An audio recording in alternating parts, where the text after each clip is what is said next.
Today we are in the Inyo Mountains and we are headed to a place called Conglomerate Mesa.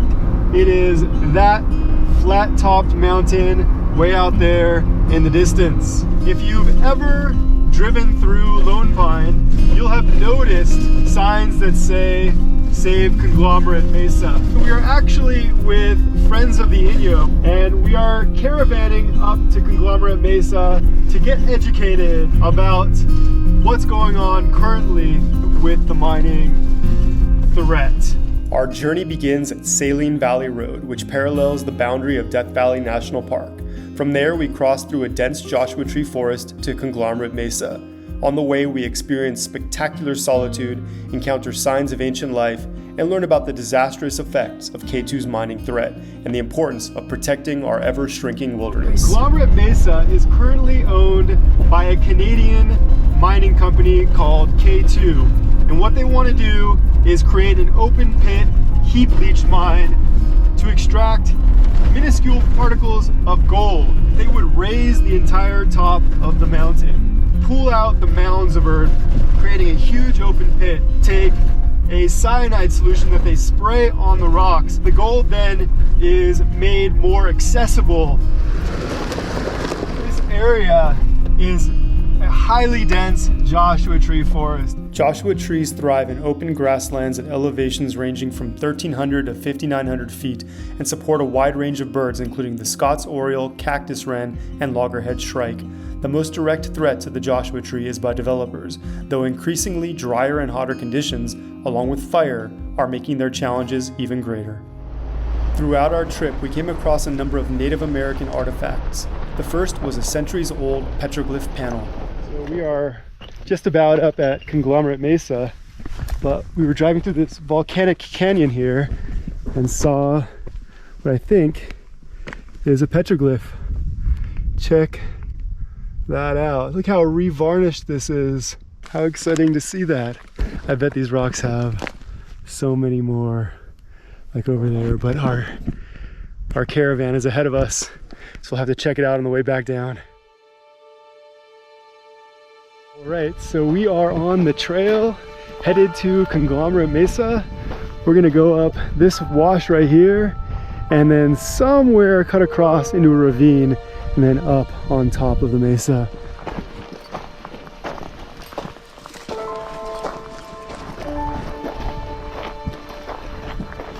On a clear day, the mesa's iconic formation can be seen from miles away. One can only imagine the visual blight that a huge open pit mine would be in this pristine wilderness. The weather here is beautiful. It's probably about 65 degrees. There's a slight breeze. Not too many clouds in the sky, but what a gorgeous day. Being the only ones here, we were fully able to enjoy the silence and serenity that this area affords, punctuating the value and need to protect what is left of our public wildlands. Even though our journey to the mesa was off trail, desert hiking is easily done by following the natural contours of the land. So we just hiked from all the way down in that ravine, up the side of this hill here, and then through this canyon here. Who's living in there, huh? Some kind of critter.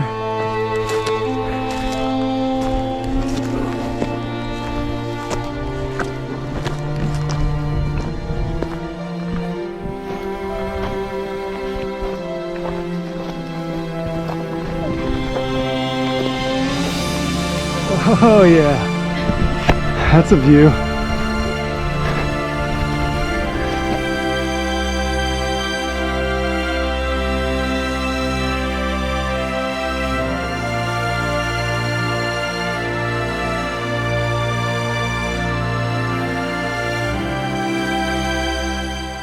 We just had lunch with this amazing view of the Sierra Peak escarpment here. Owens Lake down there. This is the most Owens Lake has been filled up historically since William Mulholland and the Department of Water and Power established the LA Aqueduct. So from up here, you can see the tallest peak of Death Valley, Telescope Peak, that's in the Panamint Range. You can see a hint of Panamint Valley. You can see Malpais Mesa. And over here, the tallest peaks of the continental 48. That part of the value of this land is not just the beautiful natural resources here, the Joshua trees, the views, the solitude, the quiet, the night skies. We also know that this spot belonged historically, and still does, to the native groups who have always lived here. It wasn't until white settlers arrived to the Owens Valley in the 19th century that the indigenous way of life began to change. And I want to show you some evidence of their prior habitation. Check this out. You have what looks like was being shaped into an arrowhead. Piece of obsidian. The native peoples here, the Paiute, Shoshone, would come up here and harvest pinyon nuts from the pines that scatter the higher reaches of the mesa. It's hard to imagine this place being inundated by mining and dump trucks and tractors and bulldozers, because once that happens, this place will never be the same again. And you or me will never have the opportunity to come up here and have this kind of a moment.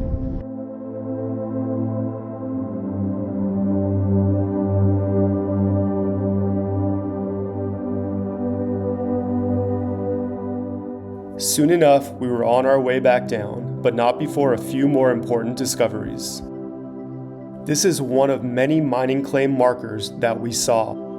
Mining companies pay $1,000 per year in order to maintain a claim, and with 1,000 claims in the area, even though it is a small price for a wealthy company, they clearly have a vested interest in the land.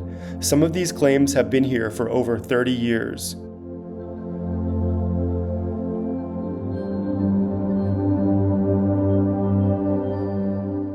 We also found more evidence of the area's archaeological significance.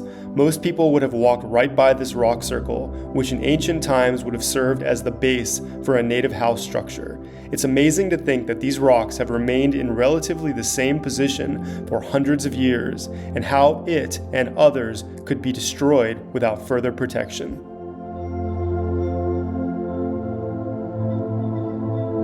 A little slippery. Gonna use the hands.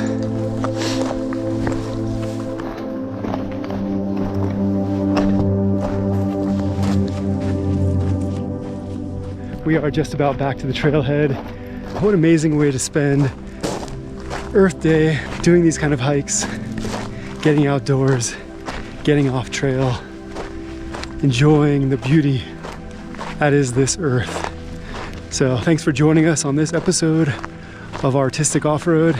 If you'd like to find out more information about the efforts to protect this amazing landscape, please check the description below. We'll see you next time.